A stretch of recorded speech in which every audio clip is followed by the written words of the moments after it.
सबसे पहले मैडम आपसे हमारा निवेदन है कि जो आपके पटवारी महोदय हैं सब जगह सर्वे कर रहे हैं, वो सर्वे गलत कर रहे हैं। वो 4x4 का एक खेत का टुकड़ा काट के उससे एवरेज निकालते हैं। 4x4 में फसल नहीं होती, 1 बीघा 2 बीघा 5 बीघा 10 बीघा, और जो खेत पूरी तरीके से नष्ट हो गए हैं, जब वो लोग खेत बता रहे हैं, बोल रहे हैं कि पूरी तरीके से नष्ट हो गए, फसल उगी नहीं सकती, वहां उगी नहीं है, उनसे भी आपके पटवारी महोदय बोल रहे हैं कि ऊपर से निर्देश है कि 70% से ज्यादा नुकसान नहीं लिख सकते हैं। तो ये कहाँ का न्याय है मैडम? आप इसको उनको निर्देश दें कि जो 100% नुकसान हो रहा है तो 100% लिखें, 70% कैसे लिख रहे हो? और पहली बार आप खुद एक बार सर्वे करके आइए जहाँ जहाँ खेतों में नुकसान हुआ है। सर्वे की आवश्यकता नहीं है, हमारी मांग ही है कि बिना सर्वे के लोगों को मुआवजा दिया जाए।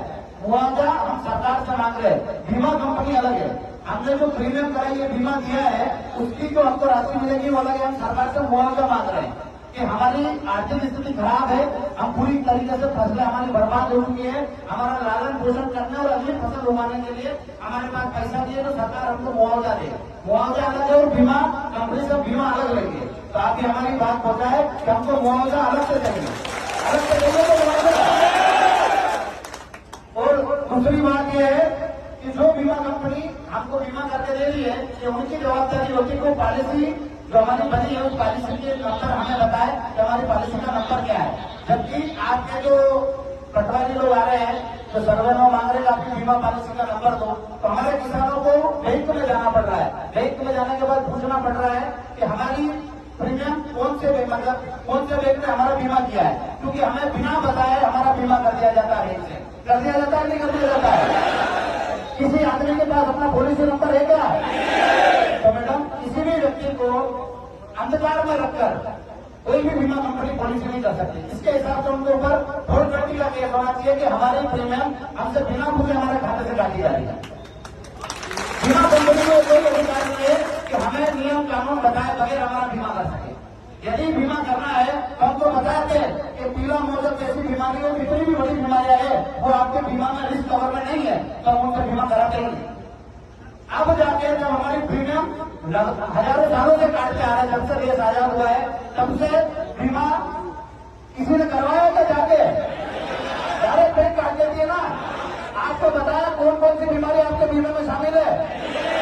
तो मैडम बिना बताए वो हमसे पैसा वसूल रहे हैं, और जब हम हमारे बीमे की बात करते हैं तो बोलते हैं ये बीमारी आपके इसमें नहीं है। तो मैडम हमने बीमा कराया है तो हमको हमारे बीमे के अनुसार जो हम इतने सालों से पैसे जमा कर रहे हैं तो हमको हमारा हक मिलना चाहिए। और ये आपका अधिकार है, आपके हाथ में है कि आप बीमा कंपनियों को निर्देशित करें कि जो भी बीमारी आएगी वो आपको शामिल करना पड़ेगी यदि आपने बीमा कराया तो, और हमको उसका भी लाभ मिलना चाहिए। और बहुत सारी समस्याएं किसानों को आपके माध्यम से हम बोलना चाह रहे हैं। इस बार भी खाद की बहुत किल्लत रही, जबकि सरकार को आंकड़ों में पता है कि इतने हेक्टेयर जमीन है और इतनी बोरी खाद लगेगा, उसके बाद भी ब्लैक मार्केटिंग होकर ब्लैक के माध्यम से खाद पहुंच रहा है, पर सोसाइटी में खाद नहीं पहुंच रहा है। सोसाइटी में खाद मिल रहा है सबको बराबर, ब्लैक में ला रहे हैं क्या?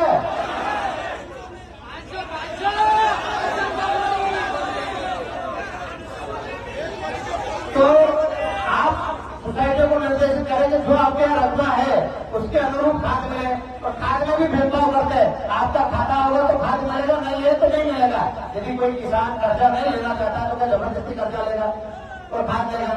यदि वो चाहता है कि मेरे पास 500 रुपए और एक कोई खाद देने तो उसको मिलना चाहिए, ऐसा नहीं होना चाहिए आपका खाता है तो ही खाद मिलेगा। तो आप ये भी निर्देशित करें जिसके पास भी पावती है खेत की वो पावती लेके जाए और उसको उसके पावती के अनुरूप खाद मिले। अब खाद से बहुत परेशान है मैडम।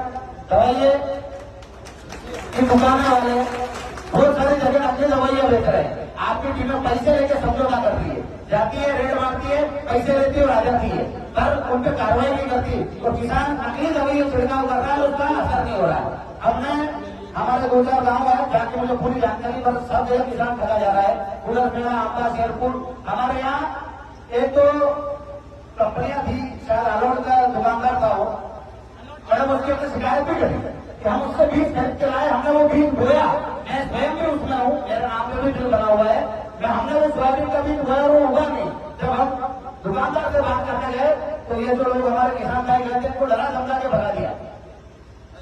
लेकिन जितने भी ऐसे डीलर है इनके ऊपर कार्रवाई होनी चाहिए और इनके लाइसेंस रद्द होना चाहिए, क्योंकि जो नकली बीज बेच रहे पैसा पूरा वसूल रहे तो दोबारा आप हमको बीज भी दे दोगे तो हमारी वो पूर्ति नहीं होगी जो हमारा पहले बार बीज बोने में उगने में जो फसल चलती है वो सिकलदार नहीं चलती है। क्या दोबारा हुआ है दूसरे दाना हुआ तो ज्यादा फसल, तो ऐसी कई समस्या है। किसान तो समस्याओं में घिरा रहता है। हमारी इतनी समस्या मैडम पूरा दिन भी कम पड़ जाएगा जी, मैं सब समस्या बताऊंगा आपको।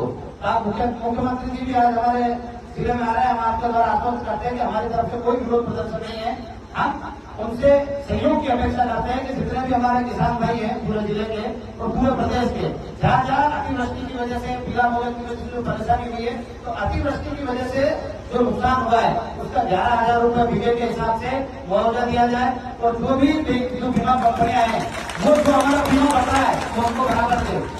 सरकार वादा कर रही है किसानों की सहायता का, पर कर नहीं रही है। किसी के 60 रुपए, किसी के 200, किसी के 500, इससे ज्यादा किसी के आया का बीमा 3 सालों का मैडम 1,000 रुपये बीमे तो बीमा के ले रहे हैं और 60 रुपए, 70 रुपए, 80 रुपए बीमा कंपनी हमको खाते में डालती है बीजे के हिसाब से। ये न्याय नहीं है, ये किसान का अपमान है, तो इस अपमान को बर्दाश्त नहीं करेंगे। हम आज यहाँ सब इकट्ठे हुए, मैंने वीडियो में भी कहा था कि हम ज्ञापन देके यहाँ से चले जाएंगे। यदि हमारी बातों को नहीं माना गया तो आप प्रदेश सरकार को हमारी तरफ से बता दीजिएगा कि पूरे प्रदेश में किसान आंदोलन चलाएंगे, घर घर जाएंगे और सरकार के विरुद्ध काम करेंगे। अभी जो वर्तमान में है वो सरकार के साथ खड़ा है, सरकार से ही अपेक्षा करता है कि हमारी बातों को सुने, समझे और हमारे दुख दर्द को दूर करने के लिए हमें मुआवजा दे। यदि हमें मुआवजा नहीं दिया जाता है तब हम सरकार के खिलाफ मुहिम चलाएंगे। मैडम एक और समस्या है बिजली विभाग की, जो अभी हमारे बिंदु में बताया कि जो भी अभी किसान है जिसे हमारी फसल हुई है और हमारे अधिकतर लोगों के स्थायी कनेक्शन है, तो अभी हम बिजली का उपयोग भी नहीं करते हैं, फिर भी वो बिल आता है हमारे। अभी तो अपना बिजली का कोई काम नहीं देता, फिर भी बिल आता है। तो कम से कम ये जो 6 महीने हो इनका बिल माफ किया जाए, क्योंकि अभी फसलें भी खराब हो चुकी है और हम बिजली का उपयोग किसान खेती के रूप में नहीं कर सके, खेती में कोई बिजली का उपयोग कर रहा है। आप भले चेक करा लेना, पानी हम पिलाने का काम नहीं होता, बरसात वैसे ही होती है और मोटर हम चलाते भी हैं।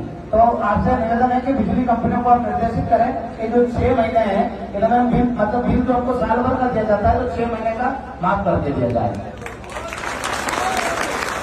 और किसानों के जब फसलें पक जाती है तो खेत में जलने की भी समस्या आती है। इसी वजह से आती है कि बिजली के कई तार खेतों के बीच में लटक रहे, फाल्ट हो जाते हैं और फसलें जल जाती है। तो जब फसलें अच्छी होती है तो कभी घोड़ा रोज, तो कभी जंगली सुअर और कभी ये बिजली के तार कहीं ना कहीं किसान को बर्बाद करते रहते हैं। तो आप ये जो अभी समस्या बताई, इसके अलावा घोड़ा रोज हुआ, जंगली सुअर हुए या बिजली के तार हुए, इन समस्याओं का भी निदान करने के लिए आप निर्देशित करेंगे। तो बिजली विभाग का काम है वो सुचारू रूप से नहीं कर रहे हैं, पर कलेक्टर महोदय यदि उनको निर्देशित करेंगे तो सुचारू रूप से करेंगे और किसानों को राहत मिलेगी।